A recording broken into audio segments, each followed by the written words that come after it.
பிரியமானவர்களே, நம்ம எதை விதைக்கிறோமோ அதை தான் அறுவடை செய்வோம் என்கிறது உங்களுக்கு தெரியாதா?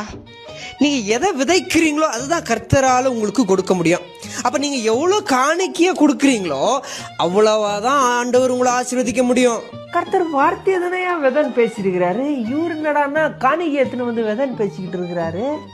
காணிக்கை எப்பயா விதையா மாறுச்சு? ஆசீர்வாதம் ஆசீர்வாதம் ஆசீர்வாதம்னு ஆண்டவர்கிட்ட இருந்து எல்லா ஆசீர்வாதத்தை மாத்திரம் பெற்றுக்கொண்டே காணிக்கையை மாத்திரம் கொடுக்க மாட்டேங்கிறீங்களே பிரியமானவர்களே. அப்போ நம்ம ரட்சிக்கப்பட்டதே ஒரு பெரிய ஆசீர்வாதம் இல்லையா? ஆசீர்வாதம் பெறணுன்றதுக்காக நாங்கள் வந்து காணிக்கை கொடுக்கணுமா? சரியா இருக்கியா நீ பேசுறது? நீங்க ஒரு மூட்டை நெல்லை விதைச்சா உங்களுக்கு ஒரு மூட்டை அறுவடை மாத்திரம்தான் கிடைக்கும்.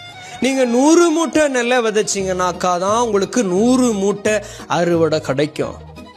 அப்ப நீங்க ஒரு மூட்டை மாத்திரம் நெல்லை விதைச்சு புட்டு 100 மூட்டையை எதிர்பார்த்தா நியாயமா பிரியமானவர்களே?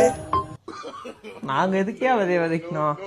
ஆண்டவர் நான் ஸ்டாக் கம்பெனியா நடத்திக்கிட்டு இருக்கிறாரு. எவ்வளவு கொடுக்குறியோ அதுக்கு ஏற்ற மாதிரி லாபத்தை வச்சு நமக்கு மறுபடியும் கொடுக்கறதுக்கு ஆண்டவர் கொடுக்குறத மன மகிழ்ச்சியா கொடுக்கணும் தானே எதிர்பார்க்கிறாரு. அதை விட்டு புட்டு இவ்வளவு மூட்டையை கூட அவ்வளவு மூட்டையை கூட வாங்குறதுட்டே இருக்கிறாங்களே இந்த பாஸ்டர்ஸ்.